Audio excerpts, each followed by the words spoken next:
Hi guys, Mangalapuram father Muller's ഹോസ്പിറ്റലിൽ പോയിട്ട് വരുന്ന വഴിയാണ്. കുറച്ച് ദിവസമായിട്ട് ഒരു ഹോസ്പിറ്റൽ കേസും കാര്യങ്ങളൊക്കെ ആയിരുന്നു. അങ്ങനെ വീഡിയോ ഒന്നും അങ്ങനെ കൂടുതൽ സജീവമായി ചെയ്യാൻ പറ്റിയിട്ടില്ല. വ്ളോഗ് കാര്യങ്ങളൊന്നും അപ്ലോഡ് ചെയ്യാൻ പറ്റിയിട്ടില്ല.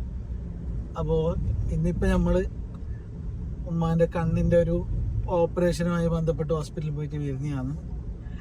കഴിഞ്ഞ കുറച്ച് ദിവസം മുമ്പേ നമ്മൾ എറണാകുളത്ത് ഇതേ ആവശ്യത്തിന് പോയിരുന്നു. എറണാകുളം അമൃതയിൽ അവിടുത്തെ നമുക്കൊരു ഓക്കെ അല്ലാത്തതുകൊണ്ട് വേറൊരു ഹോസ്പിറ്റലിൽ പോയി, എറണാകുളം മെഡിക്കൽ കോളേജ്. പിന്നെയാണ് നമ്മൾ അടുത്ത് തന്നെയുള്ള ഫാദർ മുള്ളേഴ്സ് ഹോസ്പിറ്റലിൽ എല്ലാ സൗകര്യവും ഉണ്ടായിട്ട് അവിടെ പോയി നോക്കാമെന്ന് പറഞ്ഞിട്ട് അവിടെ പോയത്. എന്തുകൊണ്ട് ഇവിടെ വന്ന തീരുമാനം ഒരു വളരെ നല്ലൊരു തീരുമാനമായിട്ടാണ് തോന്നുന്നത്.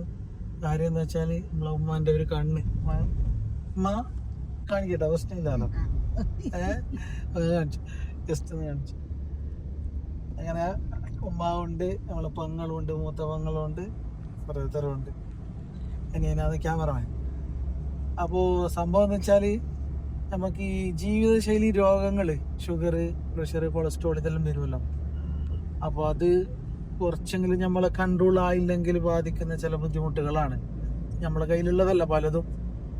അപ്പോൾ അങ്ങനെ കുറേ കാലമായിട്ട് ഡയബറ്റിക് ആയിരുന്നു, അതായത് ഷുഗർ ആയിരുന്നു. അങ്ങനെ അത് കണ്ണിന് ബാധിച്ചതാണ്.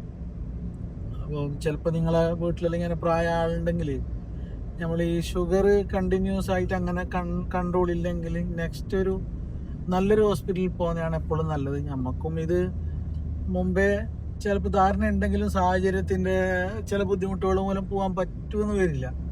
ഇങ്ങനെയെല്ലാം ഉണ്ടെങ്കിൽ പ്രത്യേകിച്ച് ഷുഗർ ഒരു എങ്ങനെ പോയാലും ഇപ്പോൾ നമ്മൾ ഇഞ്ചക്ഷൻ എടുത്താലും, അതായത് ഇൻസുലിൻ വെച്ചാലും, എങ്ങനെയായാലും 200 താഴെ എങ്ങനെയായാലും വേണം, 200 താഴെ.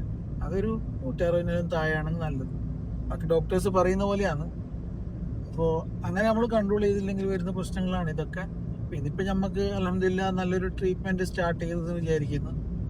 അപ്പോൾ ഇനിയിപ്പോൾ നമ്മൾ ഈ ഒരു ട്രീറ്റ്മെൻറ്റ് ഇഞ്ചക്ഷൻ കഴിഞ്ഞിട്ട് തിരിച്ചു വരുന്നതാണ്. അടുത്ത ആഴ്ച ഓപ്പറേഷൻ ഡേറ്റ് പറഞ്ഞിട്ടുണ്ട്. അപ്പോൾ ഇൻഷാ അല്ലാഹ് നിങ്ങളെല്ലാവരും ദുആ ചെയ്യണം ഉമ്മാക്ക് വേണ്ടിയിട്ട്. പിന്നെ ബാക്കി കാര്യങ്ങളെല്ലാം ഇൻഷാ അല്ലാഹ് പറ്റുന്ന പോലെ വീഡിയോ ചെയ്യാം. ഇപ്പൊ എങ്ങനെയുണ്ട് ഉമ്മ ഇഞ്ചക്ഷൻ വെച്ചിട്ട്? വെക്കുമ്പോ വേദന ഉണ്ടായതാ? നല്ല വേദന ഉണ്ടാ ചെറുങ്ങനെയാ?